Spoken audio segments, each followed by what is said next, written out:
nahirapan po ako kasi hindi ko na po na ano yung buhay ng isang dalaga. Kasi yung ginagawa po ng isang ina, sa akin na po lahat. Katulad po ng pag-asikaso sa kanila. Hindi ko po nagagawa yung mga gusto kong gawin. Dahil po sa mga kapatid ko.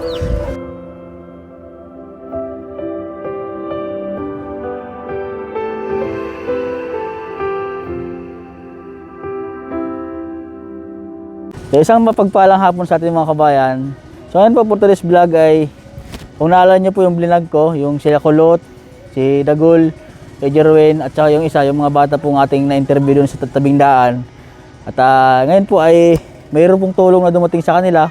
So yung isang ang hanapin ko po muna ngayon ay si Kulot, yung isang bata po. Sa sunod na araw po ay bukas po ay yung iba naman kasi hindi ko po kayang pagsabay-sabayin lahat dahil ako lang po ay mag-isa. So maraming salamat po sa nagbigay ng tulong po sa grocery po, kay Ma'am NTS po, maraming salamat po. At sa pabigas po kay Mr. Binisin ng California, maraming salamat po sir sa pabigas po at kay Ma'am NTS sa grocery. Ayan, tara, punta tayo sa bahay nila, hanapin natin. At siyempre po kay Kuya, yan, nagtulong po sa akin magbuhat ng grocery. Ayan, ano pangalan niyo Kuya? Birhel po. Kuya Birhel ang apelyido? Poblete po. Yan, si Kuya Birhel Poblete. Asawa po siya ng BHW. Yan, dahan-dahan lang tayo dito. Dahan-dahan ka lang. Yan. Dito na yung mga bata. Sila. Nasaan ang bahay ni Kulot? Dito po daw yung bahay ni Kulot. Dito po si Kulot. Nakita ko na po siya. Dito po siya nakatira. Saan nung tirahan niyo Kulot? Himalas Looban? Ha? Himalas Looban ito, no? Ito po yung bahay po nila mga kabayan, no? Ito pala ang bahay nila Kulot. Pasok po tayo ito, yan. Dito mo natin lagay. Dito na tayo sa bahay po nila Kulot. So hindi ko po akalain na ganito po yung bahay po nila. Yan. So ito po ay tama nga yung sinabi ni Dagol na ang bahay po nila Kulot ay ng nyog, palapa ng nyog. Ayan po ay medyo sira-sira na po yung kanilang bubong, ang bubong ng bahay. Puro po siya palapa ng nyog. Pasok po tayo dito, andito po si Kulot. Ayan. Hi baby. Ito yata yung kapatid ni Kulot. Kapatid ka ni Kuya Kulot? Kapatid? Ha? Opo. Dito si Kulot. Ito Kulot. Ano yan? Yung ngala-ngala niya, lampasan. Opo. Wala bagang. Kung wala lang ring balat ay pagpingot yan. Ito po pala yung mga kapatid ni Kulot. Anong pangalan mo? Ha? Anong pangalan niya ate? Bait po. Si Bait. So si Bait po daw ay parang may diferensya po sa May kapansanan po siya sa lalamunan. sa lalamunan. Opo. Diretsuhan po yung kanya, hindi po katulad ng sa ating may... Dire-diretso yung kanyang ano? Opo. So parang magsalita siya parang Ngungo. Nakakasalita si Ate Liit? Nakakasalita po siya kaso ewan ko rin po kung maintindihan nyo. Parang nga po siyang ngungo. Kumbaga. So mag-hi ka muna sa kanila sa mga natin. Hi. Hi po. Nagsasalita naman po pala siya. Ito po si Kulot. Siya po yung ating na-interview dun sa tabing daan. Kasama po si Dagol. Sino kasama mo Kulot noon? Dagol sa Casino Mart. Sa si Jerwin. Yun. Sila po nga apat magkakaibigan doon. Bike po pa ako. Nag-bike ka. So habang po ako ay kami po ang lang team ko po ay naggagawa po kami ng bahay po nila RJ. So ito napansin ko po itong mga bata na ito na dumaan po doon at na-interview ko sila. So nagkwentuhan po kami kung ano po yung kanilang sitwasyon sa buhay. So hindi ko po akalain na ganito po yung bahay po nila Kulot. Kulot? Tama yung sabi sa ni Dagol. Sabi sa ni Dagol, di ba? Sabi sa ni Dagol, yung bahay niya ay halapan ang ninyog. Pala ang ninyog. Oo. Kamusta naman ang pamumuhay? Anong pangalan niyo po pala ate? Juliet po. Si Ate Juliet, si Kuya Kulot, si Ate Liit. Tapos yung isa? Si Bibi po yan. Iyon si Bait. Si Liit. Bibi. Si Bibi. Kian po ang ano. Kian. Yan yung makulit. Si Kian. Ilan kayo magkapatid? 4 po. 5 po sana, namatay po yung isa. Doon pa po kami nakatira sa Sampaga. Yung nakwento ni Kulot na parang nalason sa daga. Sa palaka. Nabati daw po dahil daw po sa palaka. Sabi kasi ni Kulot ay napakan yung palaka, Kulot. Ha? Nasabi ko. Oo, sabi niya. Oo. Binukot pati. Dinukot. Pero baka nabati. So, Abo, nabati. oh. Sa butas. Baka naman ay siguro may sakit o Wala po siya, biglaan po talaga yung pagkamatay niya. Dahil nga daw po dun sa palakang pinatay. ay pinatay ang kapatid mo yung palaka. Ikaw ba ay nag-aaral pa? Opo. Nag-aaral pa po. Tuwing Webes lang po sa alis po ako nag-aaral. Ay, sa alis ka nag-aaral. Kasi nakwento ni Kuya Kulot ay ikaw doon ay nagtatrabaho. Opo, sumasama po ako sa kanila pag nag-hornal, nagtatabas ng tubo. Nagsama din po ako pag wala pong pasok. Sabi nga ni Kuya Kulot sa akin, napakasibag pala ni Ate Juliet. Anong pangarap ni Ate Juliet pag kung sakasakaling may tumulong Ate Juliet sa pag-aaral niya? Anong gusto mong maging? Doktor po. Doktor? Oh, ang taas ng pangarap ni Ate Juliet. Oh, malay mo, ikaw ay nandito sa programa namin. May magkaroon ka ng sariling sponsor at matulungan ka katulad sa LRJ na mayroong nagpapaaral sa mga bata na yon sa ibang scholar po natin. Malay mo, magkaroon ka ng sarili mong sponsor. So, ibig sabihin, pag wala kang pasok ay Sumasama po ako sa pagtatabas ng tubo. gagapa ka ng tubo. Opo, tapos yung nagtataa din po. Nagtataad, nagtatanim. Opo, yung nagtatanim din po ng tubo. Gagamas ng damo. Gagamos ng damo. Lahat po ng gawa nila, sinasamahan ko po. Tumutulong ka kay papa mo. Opo. Kasi hindi po kasi sapat yung kita namin pag sa lang, pagkain kulang po. Kulang yung Kinikita po namin. kinikita nyo. So, sa sitwasyon nyo ngayon, parang mahirap, tumutulong ka na lang kay papa mo para maging kumasya yung Para magkasya po yung gastusin namin sa araw-araw. Makabili po kami ng ulam. So dati yung hindi ka pa tumutulong kay papa mo, nagkakasya yung budget yung isang araw? Hindi po, pahirapan po. Nangungutang po kami sa tindahan. Kayo? Opo. Kaya gumagawa ka na lang ng paraan at para makatulong kay papa mo. Opo, pag wala pong pasok, sumasama po ako sa kanila. Grabe. Nagtatabas po. Nagkakarga siya nagtatabas daw siya at nagtatanim ng mga tubo. Si Kuya Kulot ba ay nag-aaral? Opo. Ha? Kami po dalawa. Nag-aaral kayong dalawa? Saan kayo nag-aaral? Yung po sa Gumamela po. Sa Gumamila siya nag-aaral. Si Ate Liit nag-aaral? Hindi pa po. Ang problema po sa kanya, birth certificate po. Wala pa siyang birth certificate si Opo. Ate Liit. Gagawin pa lang po. Sige Kuya Kulot, may isang birth certificate. Hindi po po ang kinuha ko sa kanya, kinausap ko lang po yung teacher para po makapasok siya sa school. Siya? Wala din po. Wala ding birth certificate. Ikaw? Meron na po. Oo. Kasi naasikaso daw po ako nung pagkalabas ko pa lang po. Oo. Ikaw yung panganay na Opo. sa inyo magkapatid. Opo. Si Kuya Kulot pala ay wala pang birth certificate. Wala pa po. Ha? Si ate wala pa din. Si Kuya Bibi wala pa rin birth Kasi certificate. yung iniwan po kasi kami ng ina namin, hindi po niya inasikaso yung ng mga to. Sumama sa ibang lalaki. Ba't nasaan yung nanay nyo? Sumama po sa ibang lalaki.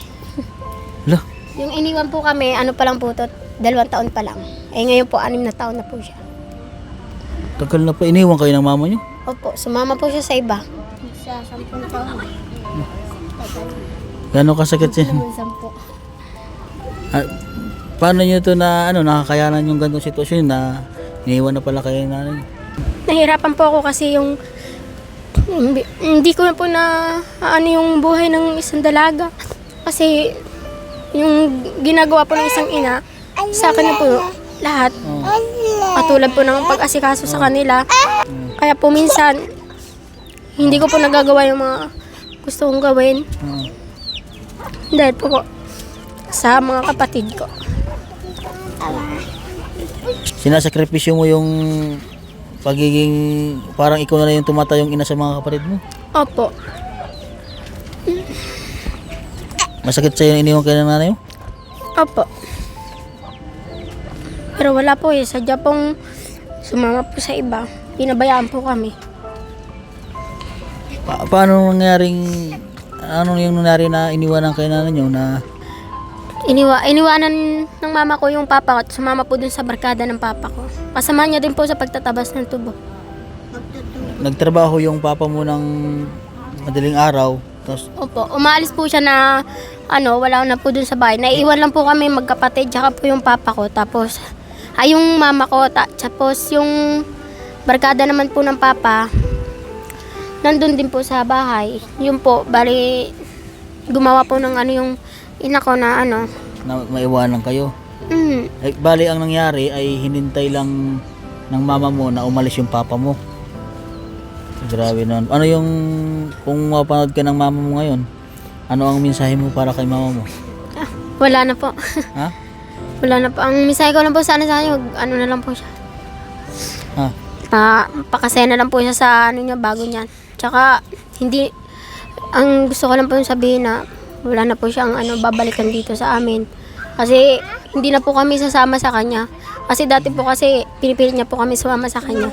Pero kung po ulit, hindi na po kami sasama. Kasi dahil po sa ginawa niya sa amin, paalam po siya sa akin na bibili lang daw po. Tapos hindi na po siya nakabalik. Nagsinungaling po siya.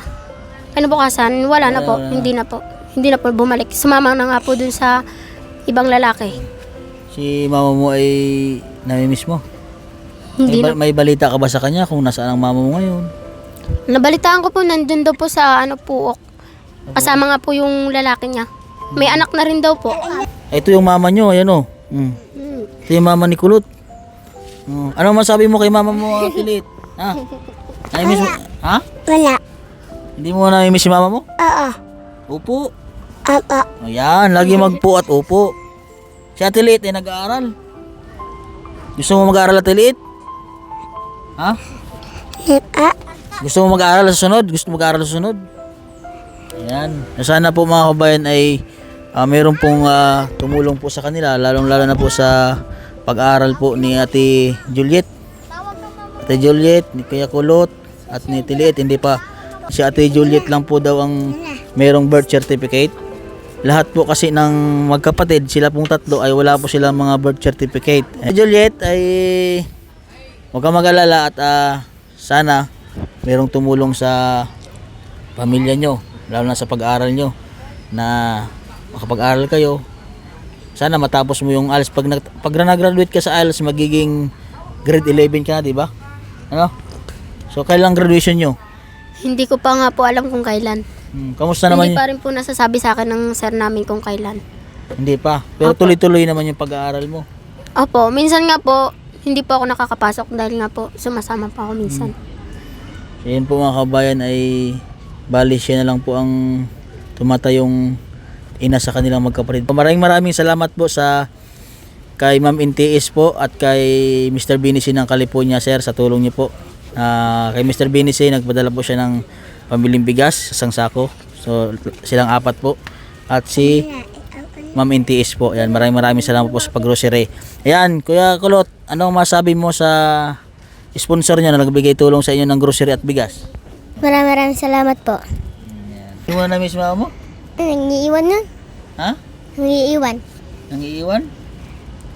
Pero namimiss mo si mama mo? Hindi. Ha? Hindi. Mahal mo si mama mo? Ayoko. Masakit ba sa inyo na iniwan kayo ng mama mo, Kulot? Ha? Masakit para sa iyo na iniwan kayo ng mama mo? Opo. Ha? So, napakamura pong nilang edad.